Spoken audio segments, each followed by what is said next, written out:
அஸ்ட்ரோசிக் channel நேயர்கள் அனைவருக்கும் அன்பான வணக்கம். தமிழ் புத்தாண்டின் குரோதி வருடத்தின் முதல் மாதமா வருவது இந்த சித்திரை மாதம். நம்ம ஜோதிட முறைப்படி சூரியனை மையமா கொண்டு கணக்கிடப்படுவதுதான் வருடம். ஒவ்வொரு ராசியிலையும் சூரியன் சஞ்சரிக்கும் போது ஒரு மாதம் அப்படிங்கிறது தொடங்கும். அந்த வகையில சூரிய பகவான் மேச ராசியில சஞ்சரிக்கும் காலம்தான் இந்த சித்திரை மாதமா நம்ம கணக்குல எடுத்துக்கிறோம். சித்திரை மாதத்தோட சிறப்புகள் என்ன அப்படின்னு பார்த்தோம்னா, மாதத்தின் தொடக்கமே தமிழ் வருட பிறப்பா நம்ம கொண்டாடுறோம். இந்த மாதத்தின் தொடக்கத்துல சூரிய பகவானை வழிபட்டுட்டு வந்தோம் அப்படின்னா மிக மிக சிறப்புகள் அப்படிங்கிறது அதிகம் நமக்கு கிடைக்கும். சித்திரை தொடக்க நாள் வருடத்தின் தொடக்க நாள் அப்படிங்கறதால அன்றைய தினம் அந்த வருடத்திற்குரிய பஞ்சாங்கம் பார்ப்பவர்கள் பஞ்சாங்கம் அப்படிங்கிறது கண்டிப்பா அந்த நாள்ல வாங்கி படிக்க தொடங்குவாங்க. இந்த தமிழ் வருட வாழ்க்கையின் தத்துவத்தை உணர்த்துவது போல நம்ம முன்னோர்கள் அனைவருமே இந்த தமிழ் வருட பிறப்பு நாள்ல வேப்பம்பூ பச்சடை செய்வது வழக்கம். வேப்பம்போட வெல்லம், புளி உள்ளிட்ட 3 விதமான இனிப்பு, கசப்பு, புளிப்போடு இருக்கக்கூடிய 3 விதமான சுவையையும் சேர்த்து நமக்கு தருவாங்க. இது ஏன்னா இன்பம் துன்பம் அப்படிங்கிறது கலந்துதான் நம்மளுடைய வாழ்க்கை அமையும் அப்படிங்கிறது தத்துவத்தை கொண்டு நமக்கு எல்லாமே இருக்கும். இன்பமும் இருக்கும், துன்பமும் இருக்கும், கசப்பும் இருக்கும். அந்த மாதிரி எல்லாமே கலந்த கலவை தான் நம்மளுடைய வாழ்க்கை. இப்படிப்பட்ட இந்த சித்திரை மாதத்துல கிரக நிலைகள்லாம் எப்படி இருக்கு, என்னென்ன பலன்கள் அவங்களால நமக்கு கிடைக்க போகுது, என்ன பரிகாரம் செய்யலாம் அப்படின்னு பார்ப்போம். சித்திரை மாதம் அப்படின்னாலே 1ஆம் தேதி முதல் 30ஆம் தேதி வரைக்கும் இருக்கு. அதே மாதிரி ஏப்ரல் மாதம் 14ஆம் தேதி முதல் மே மாதம் 13ஆம் தேதி வரைக்கும் இந்த சித்திரை மாதம் இருக்குது நமக்கு. சித்திரை மாதம் 3ஆம் தேதி மீனத்திலிருந்து புதன் வக்ர நிவர்த்தி ஆகுறாரு. சித்திரை மாதம் 9ஆம் தேதி மீன ராசிக்கு செவ்வாயும் போறாரு. சித்திரை மாதம் 12ஆம் தேதி மேஷ ராசியில சுக்கிரன் இருக்கிறாரு. சித்திரை மாதம் 18ஆம் தேதி தான் ரிஷபராசிக்கு குரு போறாரு. குரு பயிற்சி நடக்க போகுது. சித்திரை மாதம் 23ஆம் தேதி மேச ராசியில புதன் இருக்கிறாரு. இதை இல்லாம சனி கும்பத்திலையும், ராகு மீனத்திலையும், கேது கன்னியிலையும் இருக்குது. 14/4/2024 முதல் 22/4/2024 வரை கும்பராசியில சனி செவ்வாயோட சேர்க்கை இருக்குது. இந்த காலகட்டத்துல சற்று உடல் ஆரோக்கியத்துல கூடுதல் கவனத்தோடு இருக்கணும். கும்பம், கடகம், சிம்மம், விருச்சிகம், மீனம் ஆகிய 5 ராசிக்காரர்களும் 1/5/2024 நடைபெறும் குரு பெயர்ச்சி, குருவின் பார்வை பதியும் ராசிகள் அப்படின்னு பார்த்தோம்னா கன்னி, விருச்சிகம், மகரம். இந்த 3 ராசிக்காரர்களுக்கும் தொட்டது துலங்கும், தொல்லைகள் அகல போகுது. வெற்றி வாய்ப்புகள் அப்படிங்கிறது வீடு தேடி வரப்போகுது. இப்படிப்பட்ட கிரக நிலைகளோடு இந்த குரோதி வருடம் அதாவது சித்திரை மாதம் நமக்கு தொடங்க இருக்குது. நம்மளால முடிந்தா உதவியா இருக்கணும், உபத்திரமா யாருக்கும் இருக்கக்கூடாது அப்படின்னு நினைக்கக்கூடியவர்கள் தான் இந்த கன்னிராசிக்காரர்கள். இந்த சித்திரை மாதம் முழுவதுமே கன்னிராசிக்காரர்களுக்கெல்லாம் எப்படி இருக்கும், என்னென்ன பலன்கள் கிடைக்கும் அப்படின்னு பார்க்கலாம். தொழில்ல புதிய ஒப்பந்தங்கள் கிடைக்க போகுது. வெளிநாட்டு வணிகம், பூர்வீக சொத்து பிரச்சனையிலிருந்து வந்த தடை இது எல்லாமே நீங்கி நல்ல லாபத்தை கொடுக்கும். உடல் நலத்திலிருந்து வந்த சிறு சிறு பிரச்சனைகள் அப்படிங்கிறது நீங்க போகுது. இந்த கன்னிராசிக்காரர்களுக்கு குடும்பத்திலையும் சரி, தனிப்பட்ட எதிர்பார்ப்புகளை தவிர்த்து வேலை, வியாபாரம், கடன் அடைக்கிறது, வாரக்கடன் வசூலாவதிலெல்லாம் இந்த சித்திரை மாதம் சாதகமாகவே இருக்கு. உடல் ஆரோக்கியத்தில் மட்டும் சற்று கூடுதல் கவனத்தோடு இருக்கணும் கன்னிராசிக்காரர்கள்.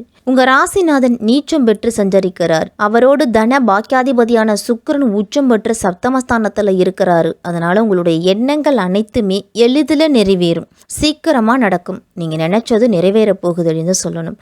எடுத்த காரியத்துல வெற்றி அப்படிங்கிறது உண்டு. பணப்புழக்கம் அப்படிங்கிறது இருக்கும். வியாபார வளர்ச்சி அப்படிங்கிறது உங்களுக்கு திருப்தி தரும் விதத்துல உண்டு. உத்தியோகத்துல பழைய பிரச்சனைகளுக்கெல்லாம் தீர்வு அப்படிங்கிறது கிடைக்க போகுது. அந்த தீர்வு கிடைச்சாலே நமக்கு ஒரு பெரிய முன்னேற்றம் தான். ஜென்மத்துல கேதுவும் சப்தமத்துல ராகுவும் இருக்கிறதால அலைச்சலும் ஆரோக்கிய தொல்லைகளும் அவ்வப்போது உங்களுக்கு இருந்துகிட்டே தான் இருக்கும். இது தவிர்க்க முடியாததா தான் உண்டு கன்னிராசிக்காரர்களுக்கெல்லாம். சித்திரை மாதம் 12 ராசிகளிலேயுமே சனி மற்றும் செவ்வாயோட சேர்க்கை கன்னிராசிக்கு தான் மிக யோகமா இருக்குது. சித்திரை மாதம் 18ஆம் தேதி வரைக்கும் கன்னிராசிக்கு நீங்க எதிர்பார்த்த விஷயங்கள் எல்லாமே நடக்க போகுது.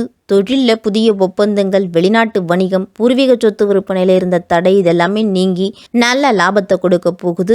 உடல் ஆரோக்கியத்துல சிறு சிறு பிரச்சனைகள் நீங்கும். அது மட்டும் இல்லாம கடந்த சில வாரங்களா இருந்துட்டு வந்த மனக்குழப்பமான நிலையில மாறி புதன் வக்ர நிவர்த்தி அடைவதால உங்களுக்கு குழப்பம் நீங்கி தெளிவு அப்படிங்கிறது பிறக்க போகுது அப்படின்னு தான் சொல்லணும். சித்திரை மாதம் 1ஆம் தேதி முதல் 8ஆம் தேதி வரைக்கும் தான் கும்பராசியில சனியும் செவ்வாயும் சேர்க்கை இருக்குது.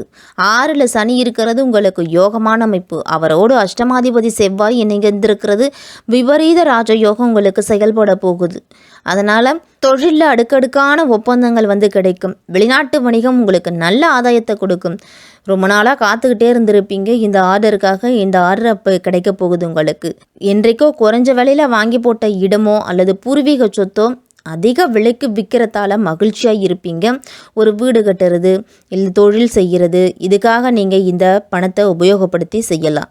உங்கள் திறமைகளையும் புத்திசாலித்தனத்தையும் நீங்கள் சிறப்பாக பயன்படுத்துவீங்க. இனிமேல் சித்திரை மாதம் 3ஆம் தேதி புதன் வக்ர நிவர்த்தி ஆகிறாரு. இந்த காலமும் உங்களுக்கு ஒரு யோகமான காலம் தான் சொல்லணும். ராசிநாதன் வக்ர நிவர்த்தி ஆவதால் உடல் ஆரோக்கியத்தில் இருந்துட்டு வந்த பிரச்சனை குறையும். நமக்கு உடல் ஆரோக்கியத்தில் பிரச்சனை நீங்கினாலே நம்மளுடைய உள்ளமும் உடலும் சிறப்பாக இருந்தாலே எந்த செயலையும் நம்ம சிறப்பாக செயல்பட முடியும்.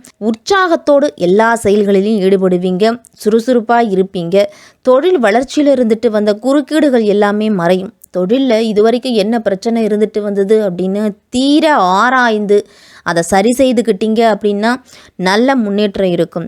வியாபாரத்தை விரிவு செய்யும் முயற்சியிலெல்லாம் ஆர்வமாக இருப்பீங்க. நல்ல சம்பவங்கள் அப்படிங்கிறது இல்லத்தில் நடக்க போகுது. இனிமேல் சுபகாரியங்கள்லாம் நடக்கும். மாமன் மைத்தினர் வழியில் ஏற்பட்டிருந்த மனக்கசப்புகள்லாம் நீங்கி சுபகாரியத்தால் செலவுகள் அப்படிங்கிறது வரலாம். நண்பர்கள்லாம் உங்களுக்கு தக்க சமயத்தில் உதவி செய்வாங்க. உத்தியோகத்தில் மேலதிகாரிகள்லாம் உங்களுடைய திறமையை கண்டு ஆச்சரியப்படுவதோடு கேட்ட சலுகைகளையும் கொடுப்பாங்க. நமக்கு வேண்டியதை கொடுத்தாங்கன்னா அவங்களுக்கு வேண்டியது நம்மக்கிட்ட இருந்து கிடைக்கும் அப்படிங்கிறது ஒரு சுலவு விட. அதே மாதிரி தான் சித்திரை மாதம் 9ஆம் தேதி மீன ராசிக்கு செவ்வாய் போகிறாரு. சப்தமஸ்தானத்தில் செவ்வாய் சஞ்சரிக்கும் பொழுது சில பிரச்சனைகள் மீண்டும் தலை தூக்கும். பழைய பிரச்சனை வரலாம். ஒரு சில பெண்கள் வழியிலையாக இருக்கட்டும், இல்லை நண்பர்கள் வழியிலையாக இருக்கட்டும், தொழில் சார்ந்தா இருக்கட்டும், அந்த மாதிரி ஒரு பிரச்சனை வரும். குறிப்பாக இடமாற்றம், வீடு மாற்றம்லாம் ஒரு சிலருக்கெல்லாம் மனக்குழப்பத்தையும் தடுமாற்றத்தையும் வரும். எந்த செயலையும் செய்ய விடாமல் தடுக்கும். என்ன பண்ணுவது அப்படின்னு யோசிச்சுட்டே இருப்பாங்க. தெளிவான முடிவு அப்படிங்கிறது எடுக்க முடியாத சூழ்நிலை அவர்களுக்கு வரும். எதிர்மறை சிந்தனைகள் அப்படிங்கிறது அதிகரிக்கும். முடிஞ்ச வரைக்கும் அதை தவிர்த்துக்கிட்டு நேர்மறை சிந்தனைகளை அதிகம் வளர்த்துக்குங்க. இல்லை அந்த தொழிலில் அனுபவஸ்தர்களோட ஆலோசனையை கேட்டு செய்யுங்க. வீட்டில் இருக்கக்கூடிய பெற்றோர்களோ அல்லது மனைவியோட ஆலோசனையோ கேட்டு அதன்படி நடந்துக்கிறது நல்லது. சித்திரை மாதம் 18ஆம் தேதி ரிஷபராசிக்கு குரு போகிறாரு. 4க்கும் 7க்கும் அதிபதியானவர் குரு. அவர் ரிஷப ராசியில் சஞ்சரிக்கும் பொழுது உங்களோட ராசியை பார்க்கறதோடு 3ஆம் இடத்தையும் 5ஆம் இடத்தையும் பார்க்குறாரு. உடல் ஆரோக்கியம் அப்படிங்கிறது சிறப்பாக இருக்கும். குடுப்பெயர்ச்சிக்கு பிறகு நீங்கள் நினச்சதை உடனடியாக செஞ்சு முடிக்கும் திறமை அப்படிங்கிறது உங்களுக்கு சேரும். நல்ல நண்பர்கள் கிடைப்பாங்க. இனிமேலும் திருமணம் அப்படிங்கிறது தள்ளி போய்கிட்டே இருந்திருக்கும். ஒரு சில கன்னிராசிக்காரர்களுக்கெல்லாம் இனிமேல் அந்த திருமண யோகம் அப்படிங்கிறது கைகூடி வருது. உத்தியோகத்திலெல்லாம் கூடுதல் பொறுப்புகளும் சம்பள அதிகரிப்பும் உண்டு. உங்களுக்கு மேசராசிக்கு சுக்கிரன் சித்திரை மாதம் 12ஆம் தேதி போறாரு. அவர் மேசராசியில் அமர்ந்துகிட்டே சப்தம பார்வையா அவரது வீட்டை பார்க்கறது யோகம்தான். உங்களுக்கு பொருளாதாரம் அப்படிங்கிறது சிறப்பாக இருக்கும். அதே மாதிரி ஆன்மீக பயணங்கள்லாம் சென்று வருவீங்க. முடிஞ்ச வரைக்கும் உங்களுடைய பழைய கடன்களை அடைச்சு முடிப்பீங்க. இல்லை அடகு வைத்த நகையில் மீட்டு வருவீங்க. தொழிலில் இதுவரைக்கும் தடைப்பட்டு வந்த ஒப்பந்தங்கள்லாம் கிடைக்கும். உங்களுக்கு பெண் பிள்ளைகளோட கல்யாணத்துக்காக சிறுவரிசை பொருட்களை வாங்கி வைப்பீங்க. அதிலெல்லாம் நல்ல கவனத்தை செலுத்துவலாம். சுக்கிரன் பயிற்சி உங்களுக்கு சாதகமாகவே இருக்கு.